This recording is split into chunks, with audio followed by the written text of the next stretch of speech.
Yo, what's going on, guys? Welcome back to Bullony Basketball. Here with Johnny. How's it been, Johnny? Yo, what's up, Garrett? Feels like it's been a while. Some of those conference finals games, or one of those conference final series, went quite the distance. But I mean, Fourth of July weekend just passed by, so that was good. Got to enjoy some summer, but we're back talking some basketball. The finals have started, so that's super exciting. I'm ready to dive into it. What's going on with you? Yeah, it's been pretty good. Like you said, we got the finals to look forward to with the Suns and the Bucks. Devin Booker, Giannis, both young players. One of them's going to be getting their first ring, and that's why I felt like I had to rep a young player that didn't make the playoffs, Zion Williamson. Just so we don't forget about him too, because he'll be up there in those discussions once he's up there competing for championships and stuff. But yeah, we could start off. We could start with the recap of the conference finals. First series we could touch on is the Western Conference. 2 seed Phoenix, 4 seed Clippers. The Suns win in six. What are your takeaways from this series? Injuries, unfortunately. And I don't mean to discredit anything that Phoenix has done because you play the hand that you're dealt, and they've done it perfectly thus far. Um, but no, Kawhi certainly hurt. Zubac going down then hurt even more. You're basically playing Marcus Morris and Nick Batum as your five. Um, but I mean, the Clippers fought to the very end. You got Reggie Jackson looking like an all-star out there in the playoffs. Paul George slander deserves to go into the trash. I don't care if they didn't win that series. He balled out, played the most minutes by a mile in the playoffs up until that point. Was doing it all for the Clippers. Luke Kennard was hitting shots off the bench. You had Terrence Mann playing big minutes. Pat Bev was doing his best to get into Chris Paul and Devin Booker's grill. Um, so on the Clippers side, just a lot of effort, a lot of hustle, a lot of grit. And for the Suns, just doing what they've done all postseason long. Um, Booker being Booker, DeAndre Ayton just breaking out even more and more every series. Michael Bridges being that 3-and-D guy that they need. Big shots, big defensive plays, big hustle plays. Jay Crowder just being that nasty force, if you will, that guy, that the glue guy, the guy that'll get out there and do the dirty things. Cam Johnson hits shots, Torrey Craig defends, campaign his energy off the bench. And then you got stable leadership in Chris Paul. So um, without Kawhi, I expected Phoenix to win it, but the Clippers put up a hell of a fight. Yeah, and I mean we'll get touch even more on this when we get to our guests that we have on the show for this week and the interviews that we did with them. But what I would say is, I mean, like you said, with injuries, obviously, I think everyone wanted to see a healthy Clippers team and even a healthy Suns team from the start because, yeah, Chris Paul was healthy, but he missed the first 2 games still. I think we wanted to see him from the start. We wanted to see Kawhi from the start. Serge Ibaka, another important player. Cameron Payne had some down parts, because he got that injury, I believe, in game 3. Um, so, yeah, I mean, I think the Clippers, shout out to them. Like Reggie Jackson, definitely played better than people expected. Paul George, like you said, played the most minutes in the playoffs, and I think kind of, got rid of the label of a choker per se, at least for the time being, and going into next year. And he'll still have probably the most minutes played until I think game 4 of the finals because I believe he was 140 minutes up on the next person, which was Booker. Um, so it probably won't be until game 4 of the finals, and maybe if they're all blowouts and the Suns pull off a sweep, it still could be Paul George holding that at the end of it. But yeah, I think with Kawhi Leonard, it would have been interesting to see how the series would have shaken up because I feel like this was the Clippers' year, and I know we both picked them to go to the finals. I'm looking at it I don't know if I can pick them to go there anymore because they're just cursed. Okay, it's nothing against the Clippers. I think that they had probably the best team in the West this year, one of the more talented teams in the NBA. But the curse kind of got him again when Kawhi went down, and it just didn't seem like it was feasible to win a championship. Obviously, they had great moments against the Jazz, but I mean we should also credit the Suns as well because Devin Booker was insane. Chris Paul definitely made a huge statement in Game 6, against the team that used to play for. And DeAndre Ayton, like you said, he's been getting comparisons with Shaq, with Kareem, with Tim Duncan, with the way that like he's been playing lately. And this is his first playoffs. This is Booker's first playoffs. Mikal Bridges, Cam Johnson, who's shooting almost 50, 40, 90 off the bench. So like all these guys are playing well. Cameron Payne as well. So yeah, it was a very intriguing series, but it's crazy that be said that it could have been better. Yeah, and I mean, I too think that the Clippers had the best team in the West during the season. Um, Injuries kind of derailed it, but I think, well, I don't think, I'm almost positive a healthy Kawhi alters the outcome of this series. Phoenix could still very well win it, but I think it goes seven in the very least if Phoenix does win it, if Kawhi's healthy. And it would have been best to see that because then nobody could say like, oh, if this happened, then this would have went down. So that part of it sucks, but it still was a pretty entertaining series. And even yeah, I mean, we can move on though to the Eastern Conference Finals, the three-seeded Bucks, the five-seeded Hawks. Unfortunately, the Hawks couldn't pull off back-to-back seasons where the fifth seed in the East went to the finals, going back from when the Heat made it in the bubble. Um, but what did you see in this series? Obviously, it went six. Obviously, in this side, more injuries. But what are your thoughts? Hawks exceeding expectations and Bucks almost living down. Um, I don't understand anything Mike Budenholzer does, to be honest, because a Bucks team with this talent should not have taken him six to get past Atlanta. I know Giannis went down for a couple games, but Trae Young was out for a couple games as well. Um, Atlanta has pieces. They have promising players. They have John Collins, Kevin Herter, Bogdanovich, Gallinari can score. Capella is a force down low. But you're comparing that to a team that has Holiday and Middleton, and Brooke Lopez, and PJ Tucker's a great defender. Connaughton off the bench, Bobby Portis. That's all if Giannis is not healthy. Then you factor Giannis in, and this team, I felt, should have beat them in probably five. Um, so I don't know. I just don't understand a lot of Budenholzer's rotations. I don't understand his defensive schemes. It just seems like they switch everything. There's no hedging. There's no nothing there. Um, but it was exciting. Atlanta took game one. They made that a series. Anytime you can at least steal one on the road, um, steal one of the first two games on the road as the away team, I think that gives you some some confidence, and truly did make it a series because at the very least, you'd be going back home in a 1-1 series. So split home, and once again you go into a 2-2. Um, so I thought it was exciting, but then it eventually, um, we saw what Middleton and Holiday are capable of, and everybody always says that Giannis doesn't have a great support system. Take Giannis out, insert those Chris Middleton and Drew Holiday games, and you have two All Stars. So big three, and should make the finals exciting. Yeah, I believe before the series, I think I said on here the Bucks will probably win in six. Realistically, they probably should have done this in, I'll say five because the Hawks they were feeling it pretty much most of this playoff. So letting them have a game makes sense. Letting them have two games, and realistically, yeah, Giannis went down in game four, but like the Hawks, they were up big at halftime. Giannis, even in that game, didn't even look like he was focused, ready to play. I believe he had like three air balls in the first half. And it wasn't just him, like the whole team, Drew Holiday, Chris Middleton. But obviously, they backed it up in games five and six with Giannis out to get them to the finals. I don't understand. I know some people were trying to disrespect Trae Young because of how he came back in game six, but I mean, this is the dude's first playoffs. He got all the way to the conference finals, and he just came off an injury.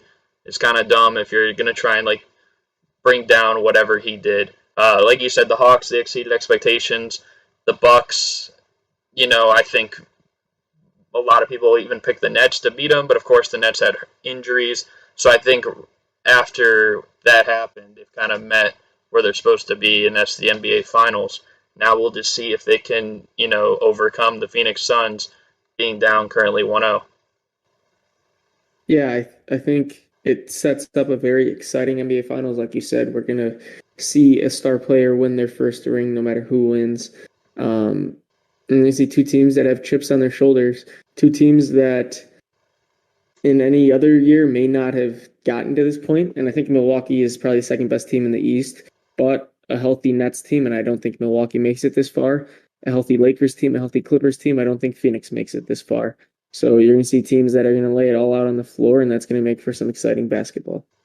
And, getting into the finals more, it's really interesting because you look at I won't say the star player because you could argue Devin Booker is, a star in himself for Phoenix, but probably the most impactful players on each team, Chris Paul and Giannis, both have so much to play for and so much to possibly gain from winning a ring here. Giannis, he just signed that extension to stay with Milwaukee. Obviously, next year you're going to have to expect maybe more of these teams will be healthier, so it's probably going to be a tougher road. Not saying that they can't get back, but it's going to be harder to assume them beating, say, the Nets with their big three healthy than with KD and Harden part of the series and Kyrie part of the series.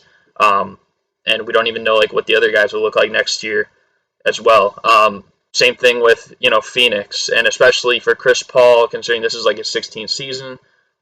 Eventually, eventually he's gonna retire. It seems like he's still playing so well in his 16th year. It's he can go forever. But eventually everyone's gonna have to step down. But I think that this is probably, I don't know about you, but I think that this is probably a more must-win series for Chris Paul. With that being said, considering his career coming more to an end, Giannis still has plenty of years left.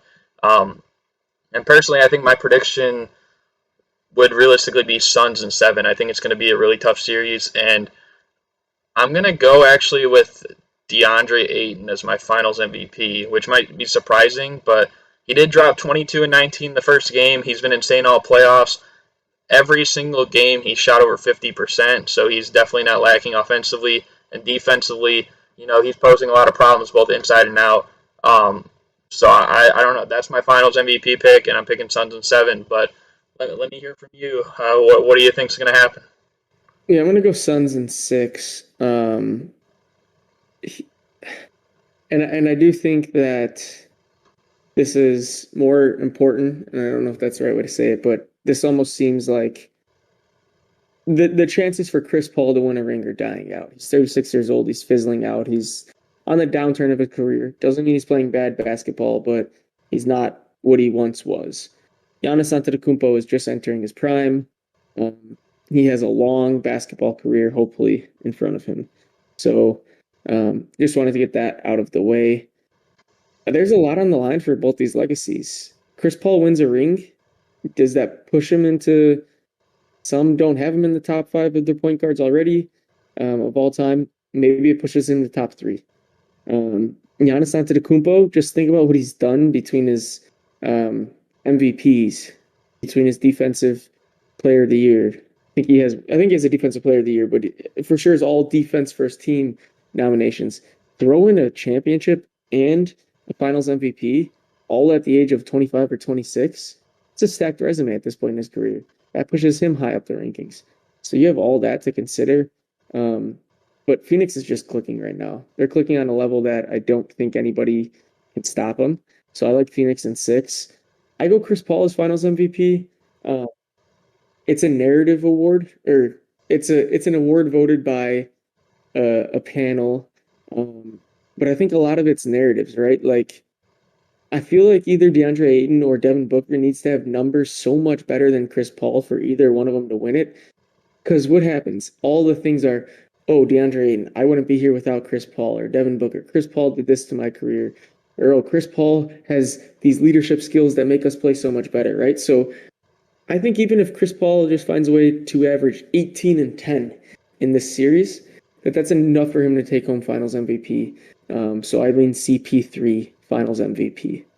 Well, I do agree that if it is, relatively close in production with the two, they're going to be more apt to give it to, I think, CP3. And it's not saying that he wouldn't deserve it, because obviously we know his impact. He was top 5 in MVP voting this year.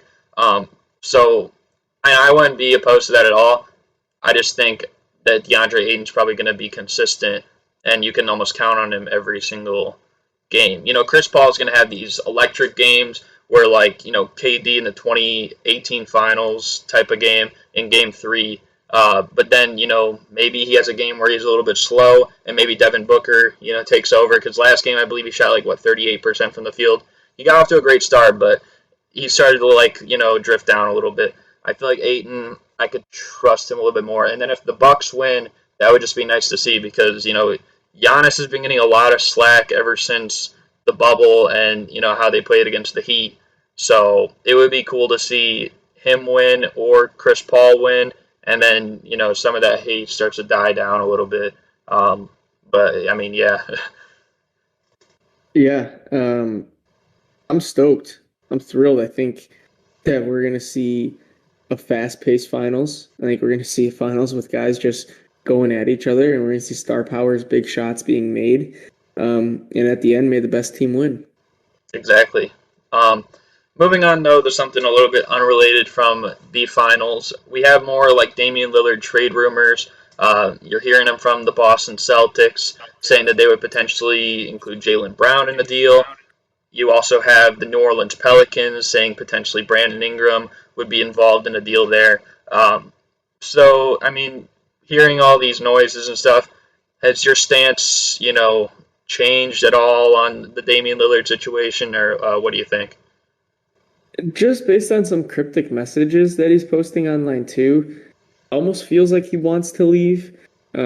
He's been so loyal to this team. He's really played through it all.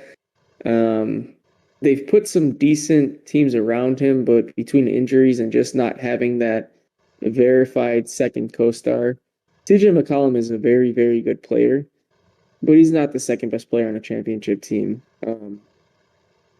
I think he's more suited as a third, so they haven't really been able to find that second star for Damian Lillard. Um, so I think he might be on his way out. Just a question of where, and for me, it's too early to speculate that. Um, Deals popping up. I think him in um, New Orleans would be fascinating. Him in Miami. Like, there's a lot of spots where Damian Lillard would fit because that's the kind of player he is. It's just a matter of which teams are willing to give up packages to go out and get him. And even a team like Dallas, him and Luka teaming up would be wild. So there are a lot of intriguing fits. And so if he is on the move, there will be no shortage of teams interested in him. Yeah, and even a team like Philadelphia, who, obviously Ben Simmons, he's been in some rumors himself. Maybe he's involved. Uh, I've seen stuff with the Warriors. I don't know how possible that would really be because, they're not going to just, they're not going to trade Curry for Dame. It's going to be how would they pair them both together. And if you look at everything else, like, would Clay be involved? I mean, how much value does he have right now after missing 2 years? And then pretty much everything else in that team, I don't know if you could put together to get an offer for Dame.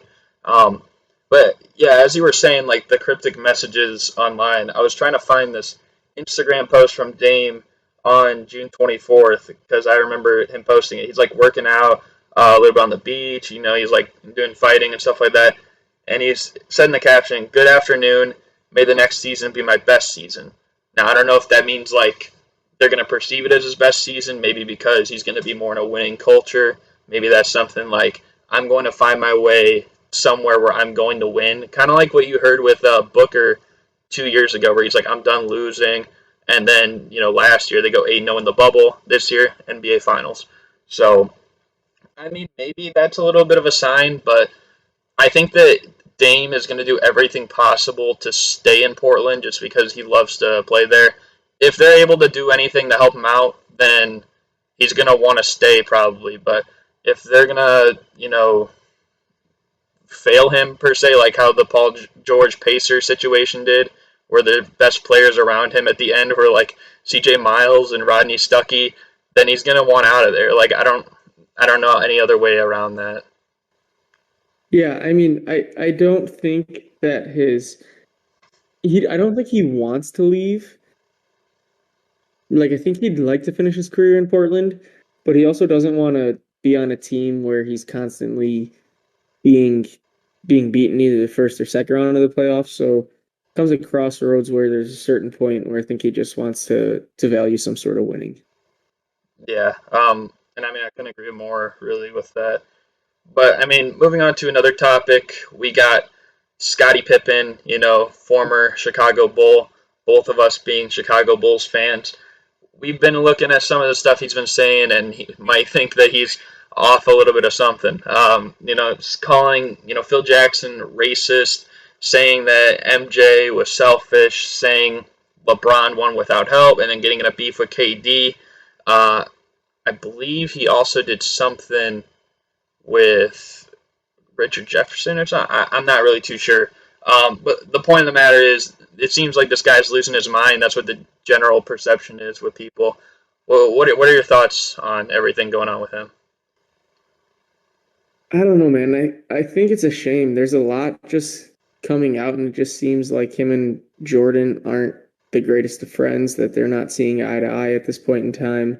Um, the Last Dance documentary coming out, Pippen felt a little angered, I guess, that the spotlight was all on Jordan. Now he's taking shots at Phil Jackson. He took shots at Tony Kukoc.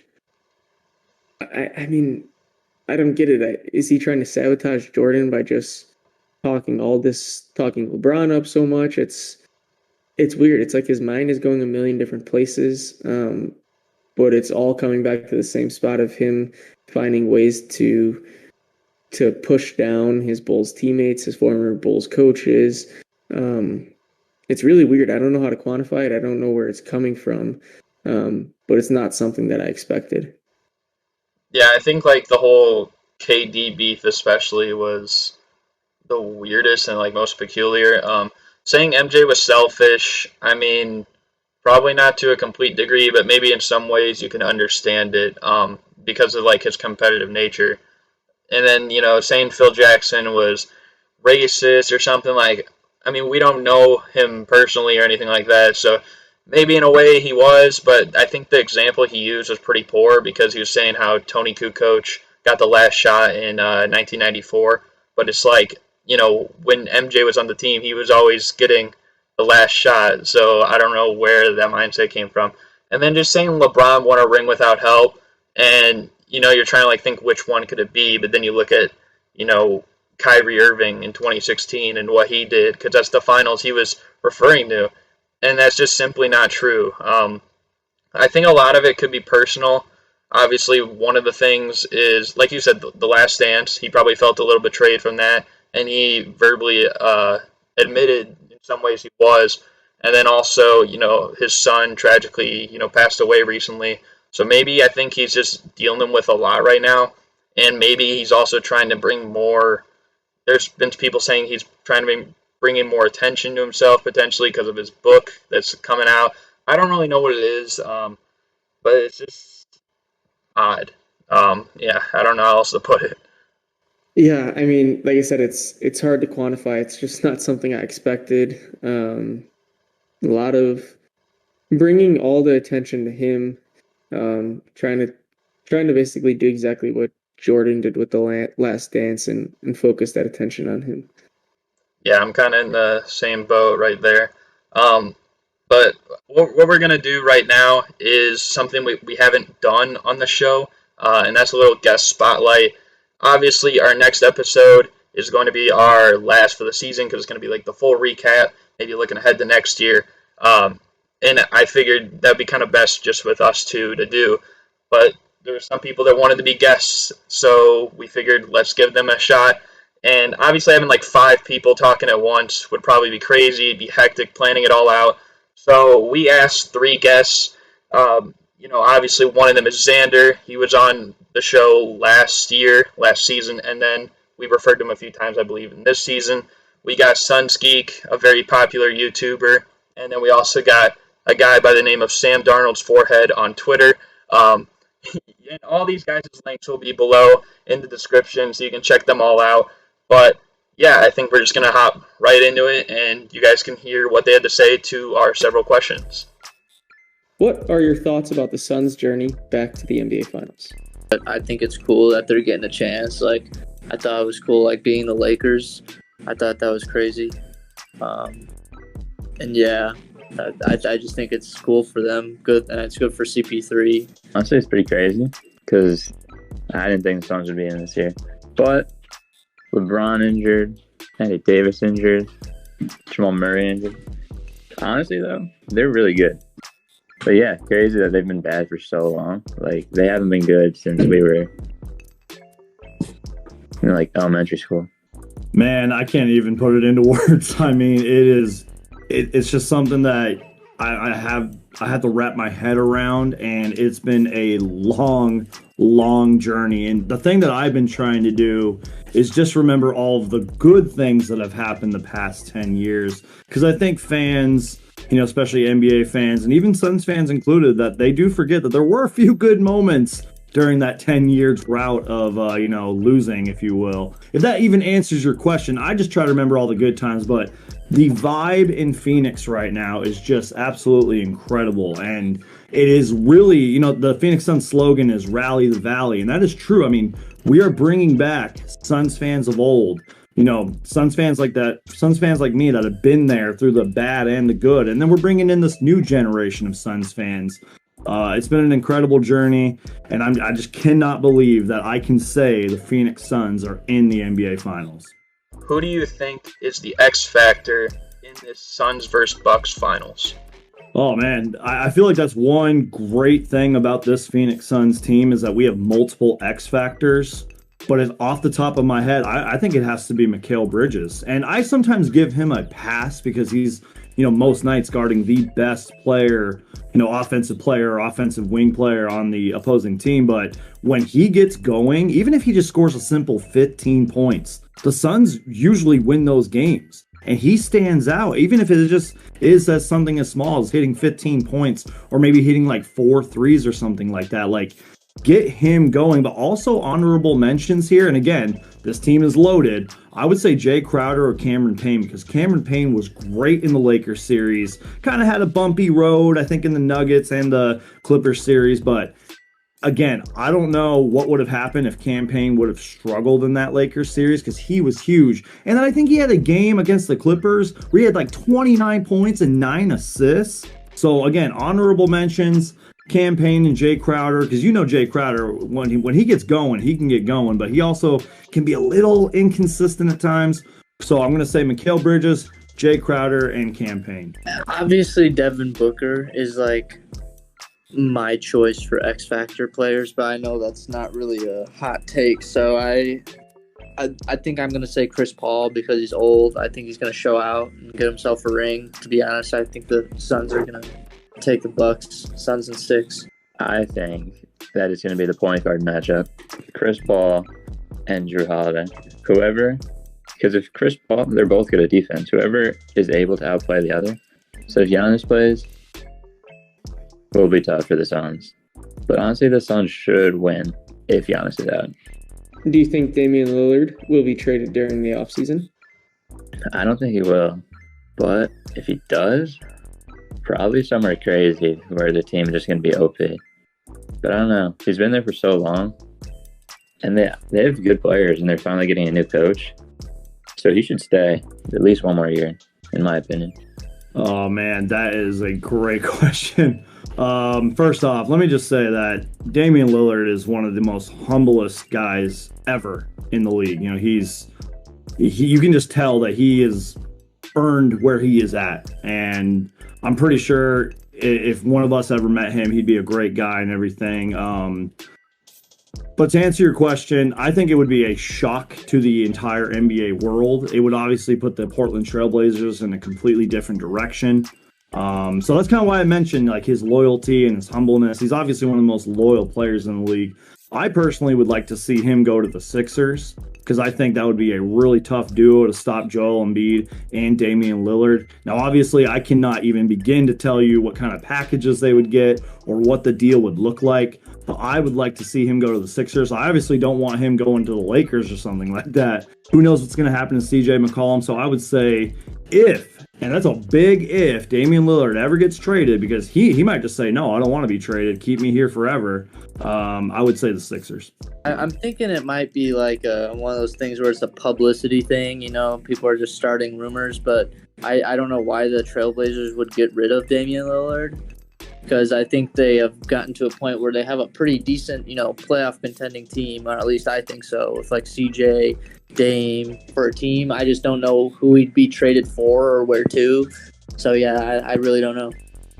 Do you think CJ McCollum will be traded this offseason, and how could that affect Damian Lillard? No, I don't know why Damian Lillard wouldn't want to stick with CJ. I don't know where would Damian even want to go where he'd have a prime spot to shine, and maybe get a championship. I mean, and he's not going to go to Golden State unless it's like Steph, and Dame. I don't know how you're going to split up that time. I think CJ and Dame are such a good duo that when one doesn't show out, the other one usually does. So I don't think he's going anywhere, and I don't think CJ or Damian is going to go anywhere, to be honest with you. But that's just my opinion.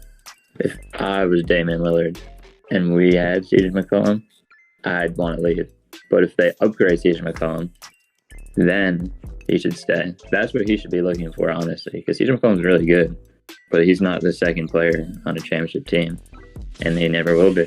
Yeah, I think that's a good way to sum it up. If CJ McCollum got traded first, I mean, they're like brothers, man. And CJ McCollum, I don't remember how long he's been in the league, but he's been pretty loyal too and dedicated to that franchise. And you really just got to wonder if they're thinking maybe we shouldn't blow this up. Maybe we should just keep them together. I'm not sure if the rumors of Damian Lillard being upset that Terry Stotts was fired or whatever is true, but loyalty is important, man. And I think, I'm going to take this to the Suns back again.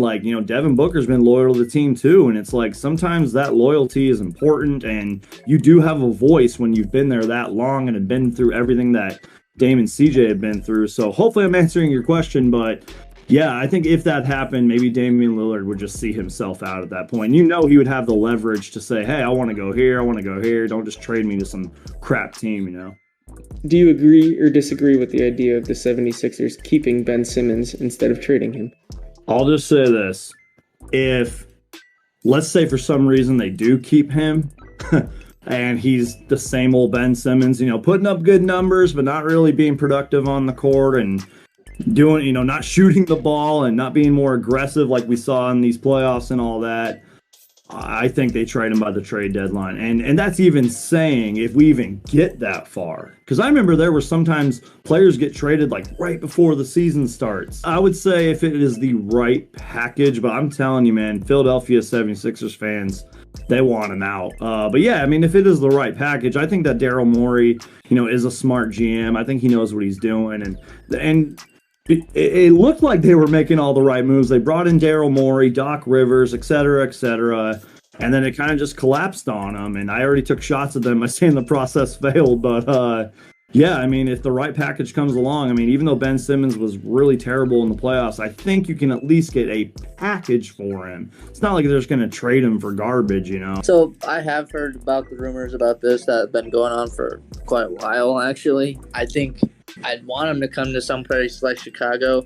I don't know how well him and Embiid really play together. I mean, on paper, you think it'd be good, but I just don't think it really is working out for them. Yeah, I don't know what's going to happen with Ben. I mean, I think he's still got some work to do on his jump shot, but I mean, I don't know where he'd really be best valued. I mean, he's been in Philly for a long time. I don't know if he wants a change of scenery, but again, he's one of the star players, so I don't know how they're really, the 76ers are going to either build around Embiid or Simmons, and I don't know which one. I don't know if they're going to keep Embiid or Simmons or both. I would for sure be keeping Ben Simmons because he's really good. He just hasn't figured it out yet, which is a problem, but he's only 22 or 23, whatever, when you really think about it.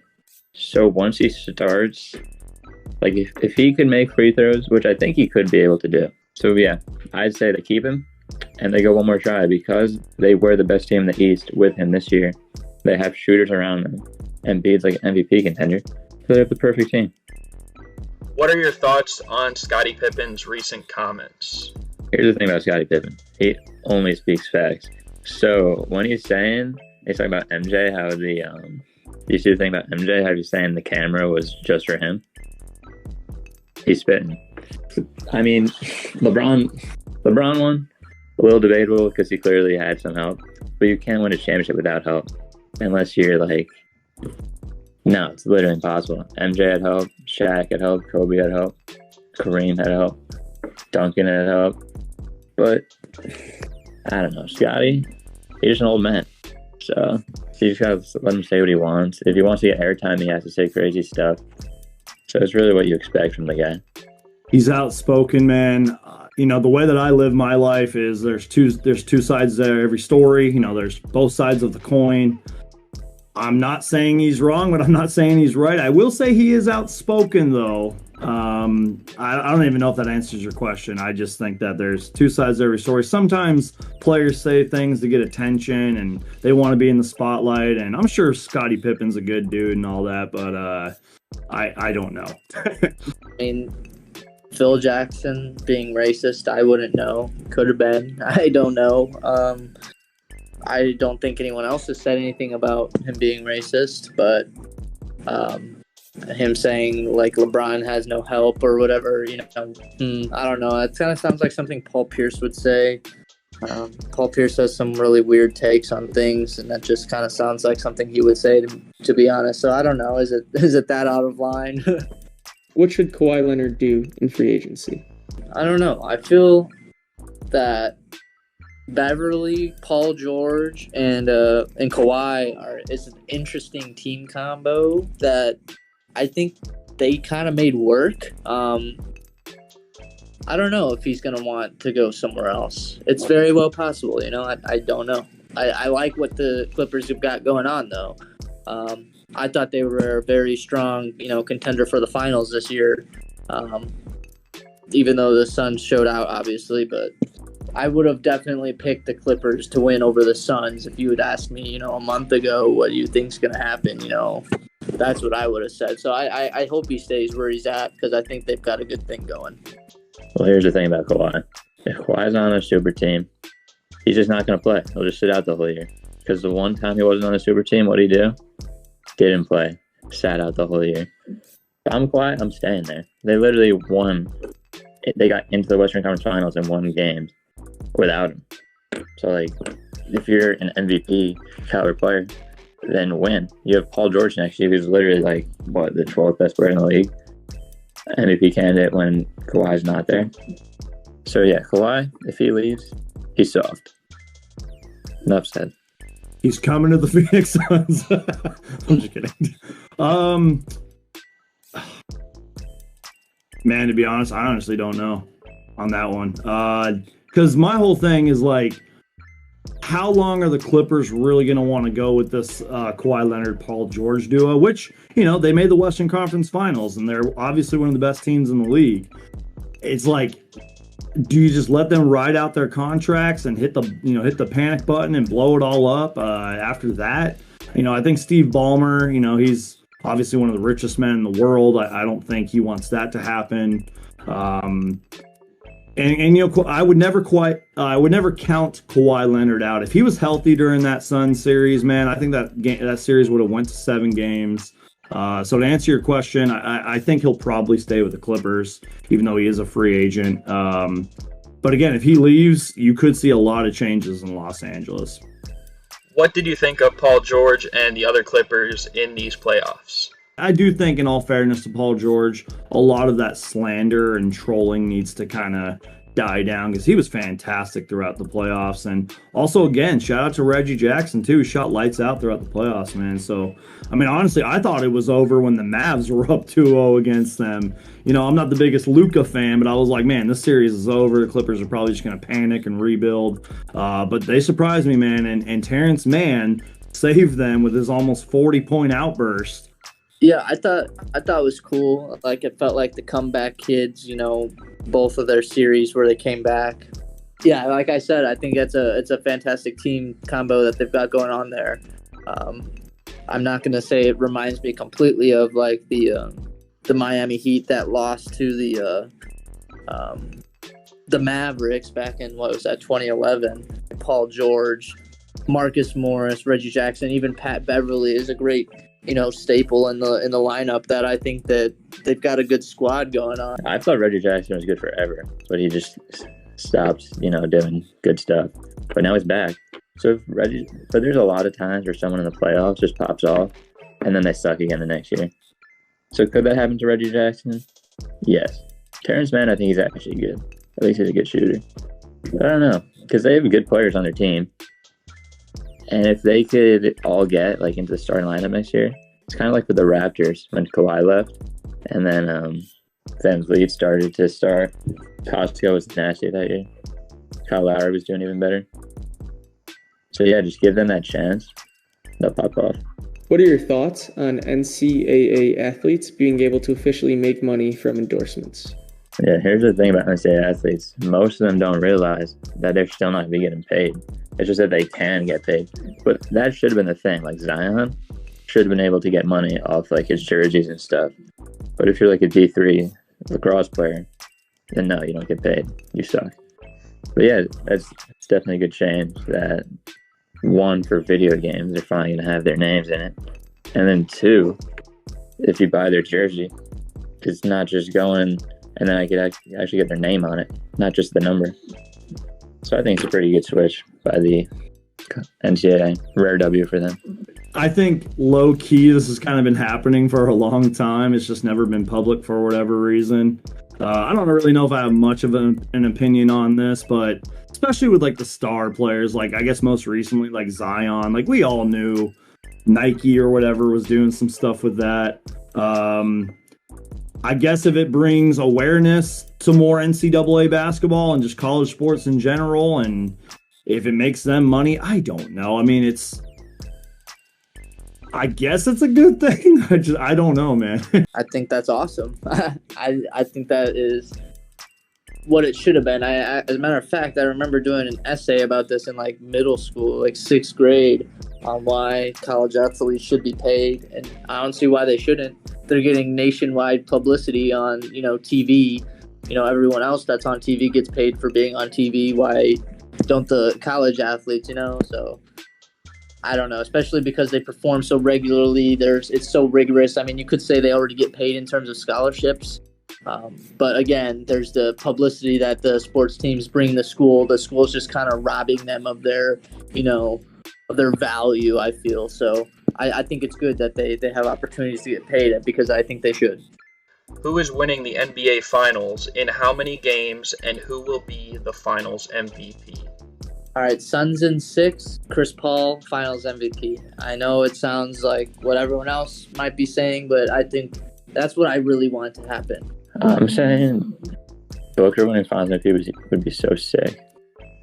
I feel like Chris Paul might win Finals MVP. Chris Paul Finals MVP in 6, and in Game 6, he's going to go absolutely crazy.